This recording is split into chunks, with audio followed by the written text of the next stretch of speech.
वाणिज्य बैंक तथा वित्तीय संस्थाको निरीक्षण तथा सुपरिवेक्षण गराउने व्यवस्था। निरीक्षण तथा सुपरिवेक्षण गराउने व्यवस्था। पहिले क्वेशन बनादे कि सुपरिवेक्षण गराउने व्यवस्था। वाणिज्य बैंक तथा वित्तीय संस्थाको निरीक्षण तथा सुपरिवेक्षण गराउने व्यवस्था र बैंक तथा वित्तीय व्यवस्थापन सम्बन्धमा आवश्यक नीति निर्माण गर्ने र बैंक तथा वित्तीय व्यवस्थापन सम्बन्धमा बैंक तथा वित्तीय व्यवस्थापन सम्बन्धमा आवश्यक नीति निर्माण गर्ने। व्यवस्थापन सम्बन्धमा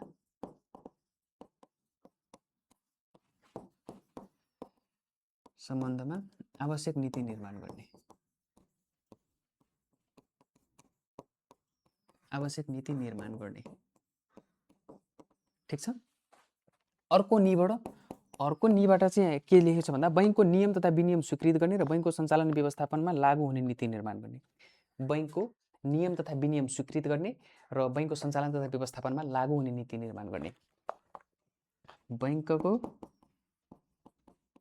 नियम तथा विनियम स्वीकृत गर्ने र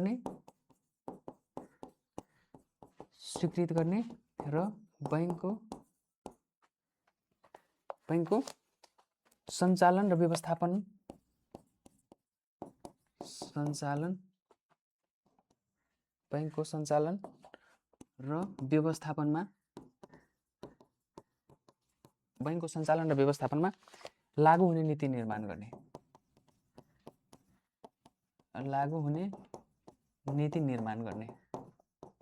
नीति निर्माण गर्ने। ठीक छ। अब कबाट आयो कर्मचारीको विषयमा। कबाट चाहिँ के छ भन्दा बैंकको कर्मचारीको नियुक्ति बढुवा सरुवा बैंकको कर्मचारीको नियुक्ति बढुवा सरुवा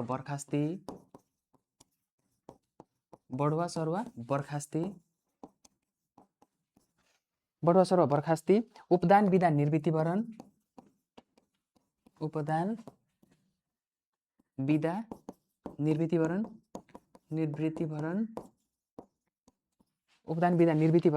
तथा सेवा सम्बन्धी अन्य शर्तबारे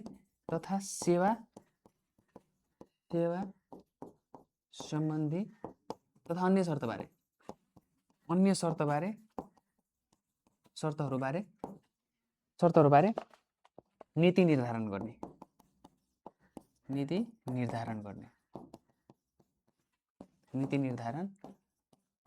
ठीक छ। अब मौनु निनी क अब आइसक्यो। अब वा वाला पनि हामी लेखिदिइहालौँ। वा फोर वाणिज्य बैंक वार्षिक कार्यक्रम होइन। बैंकको लागि वार्षिक कार्यक्रम र बजेट तथा वार्षिक लेखापरीक्षणको हिसाब स्वीकृत गर्ने र सोको प्रतिवेदन जानकारीका लागि नेपाल सरकारमा पेश गर्ने। बैंकको चाहिँ वार्षिक कार्यक्रम तथा हिसाब बैंकको लागि वार्षिक कार्यक्रम र हिसाब तथा लेखापरीक्षण हिसाब बैंकको लागि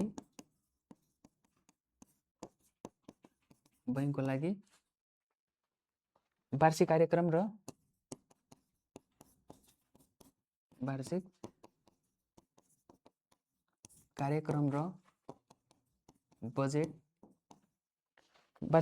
बजेट तथा वार्षिक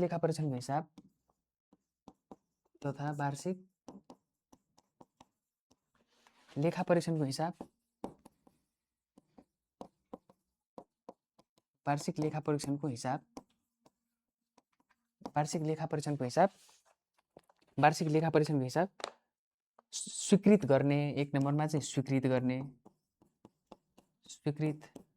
गर्ने र अर्कोमा चाहिँ सोको प्रतिवेदन जानकारीका लागि नेपाल सरकारमा प्रस्तुत गर्ने र सोको जानकारीका लागि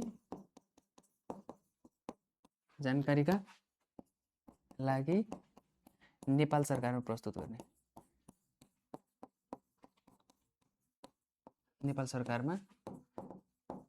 प्रस्तुत गर्ने। ठीक छ। अब अर्को वामा यसमा चाहिँ वार्षिक कार्यक्रम थियो। ठीक छ। अर्को चाहिँ बैंकको काम कारबाहीबारे वार्षिक प्रतिवेदन स्वीकृत गर्ने। बैंकको वार्षिक काम कारबाहीबारे वार्षिक काम कारबाही बारे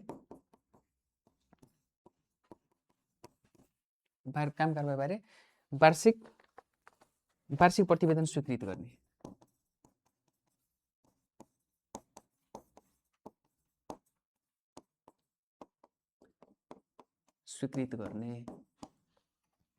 ठीक छ। अब हामीले एक चरण पार गरिसक्यो। अब इनेवाको बारेमा हामी लेख्छौँ। इनेवा ई फोर। अब ईबाट के आउँछ त? वाणिज्य बैंक तथा वित्तीय संस्थालाई इजाजत पत्र दिने र रद्द गर्ने सम्बन्धमा नीति निर्माण गर्ने। वाणिज्य बैंक तथा वित्तीय संस्थालाई वाणिज्य बैंक तथा वित्तीय संस्थालाई वाणिज्य बैंक तथा वित्तीय संस्थालाई इजाजत पत्र दिने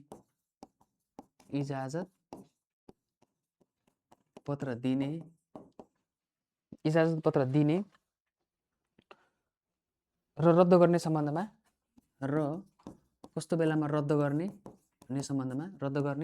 सम्बन्धमा नीति निर्माण गर्ने।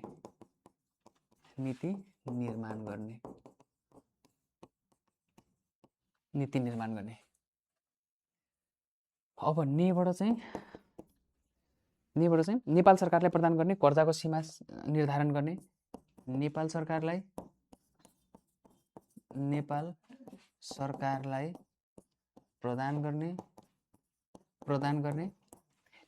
प्रदान गर्ने कर्जाको सीमा स्वीकृत गर्ने। नेपाल सरकारलाई प्रदान गर्ने कर्जाको सीमा स्वीकृत गर्ने।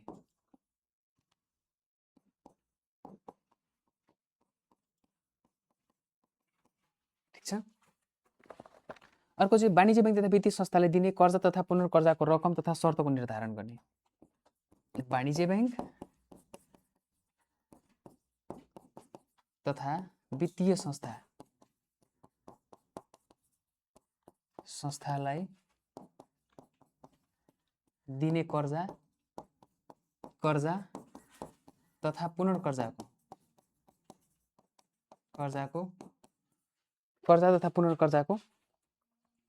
रकम, सीमा तथा शर्तको निर्धारण गर्ने।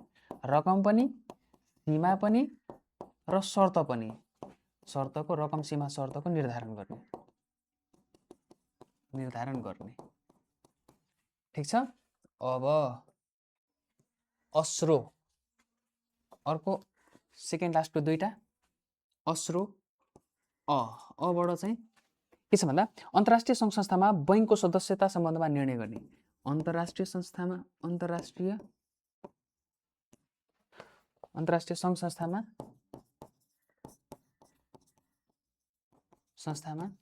बैंकको सदस्यता सन्दर्भमा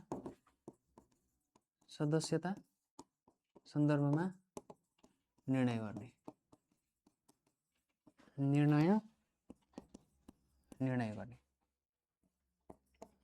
अब स्रोबाट के आउँछ त? बैंकको वित्तीय स्रोत परिचालन तथा लगानी नीति निर्धारण गर्ने। के रे? बैंकको वित्तीय स्रोत परिचालन तथा बैंकको वित्तीय स्रोत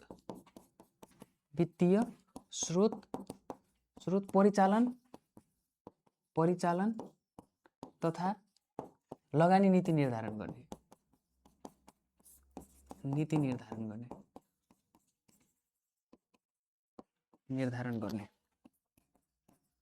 ठीक छ। अब सङ्घर्ष, अब आयो लास्टको सङ्घबाट के छ त? यस ऐनमा संशोधन गर्नुपर्ने आवश्यकता देखिएमा सोको कारण खुलाई नेपाल सरकार समक्ष प्रस्ताव पेश गर्ने। यस ऐनमा संशोधन गर्नुपर्ने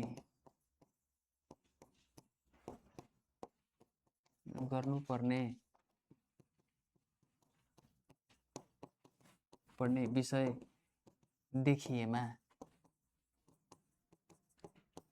सोको कारण खुलाई नेपाल सरकारमा पेश गर्ने। सोको कारण खुलाई नेपाल सरकारमा प्रतिवेदन प्रस्तुत गर्ने। नेपाल सरकारमा नेपाल सरकार समक्ष प्रस्ताव पेश गर्ने। नेपाल सरकार समक्ष प्रस्ताव पेश गर्ने। प्रस्ताव पेश गर्ने। ठीक छ। अब गबाट चाहिँ गभर्नरको अधिकार क्षेत्रभित्र पर्ने बाहेक अरू सबै विषयमा निर्णय गर्ने। यस अन्तर्गत गबाट लेख्नु होला यस एन अन्तर्गत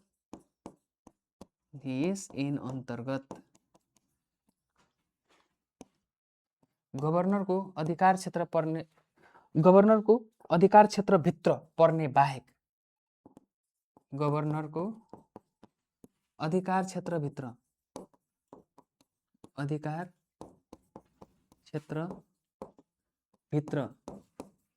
पर्ने बाहेक अधिकार क्षेत्रभित्र पर्ने बाहेक अरू सबै विषयमा निर्णय गर्ने। अरू सबै विषयमा निर्णय गर्ने। सबै विषयमा निर्णय गर्ने। लास्टको 100 नम्बरमा के लेखेको छ त? समितिमा रहेका अधिकारहरू अवधि तोकी वा नतोकी, सबैबाट लेख्नु होला। समितिमा रहेका अधिकारहरू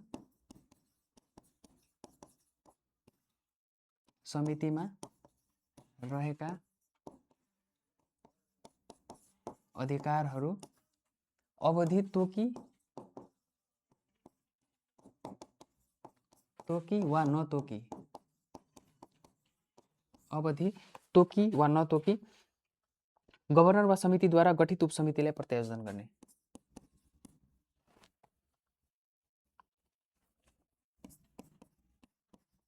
गभर्नर वा समितिद्वारा गठित उपसमितिलाई प्रत्यायोजन गर्ने। उपसमितिलाई प्रत्यायोजन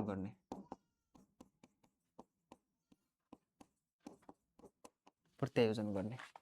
ठीक छ। सो फ्रेन्ड्स, मौनो निनिकपाबा अश्रु सङ्घर्ष भनेर हामीले फर्मुला बनाएका थियौँ। सो यही फर्मुलालाई हामी फेरि एकचोटि समराइज गर्छौँ।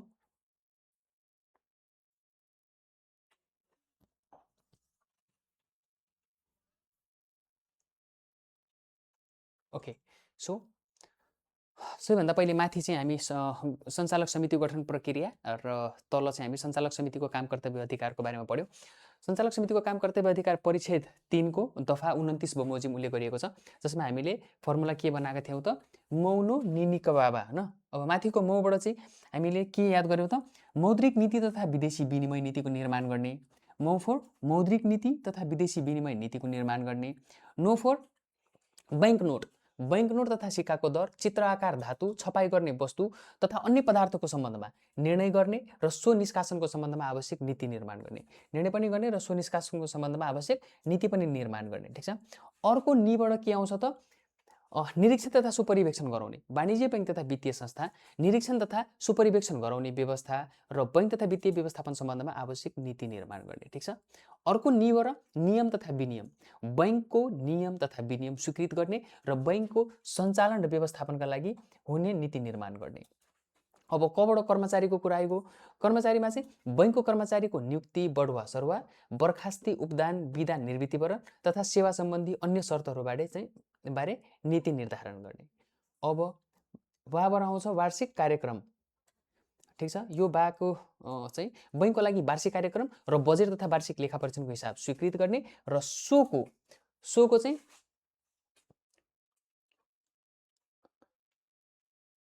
लो यो चाहिँ के हो? एक सेकेन्ड है।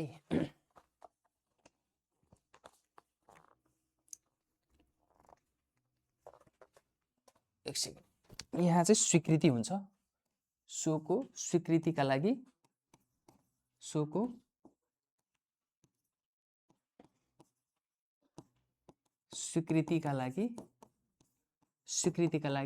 नेपाल सरकारमा प्रस्तुत गर्ने। बैंकको लागि वार्षिक कार्यक्रम, बजेट तथा वार्षिक लेखा परीक्षण, फाइनल अकाउन्ट बनाइसकेपछि त्यसको चाहिँ लेखा परीक्षणको हिसाब स्वीकृति पनि गर्ने र स्वीकृत गरिसकेपछि चाहिँ कहाँ जानकारीका लागि नेपाल सरकारमा प्रस्तुत गर्ने।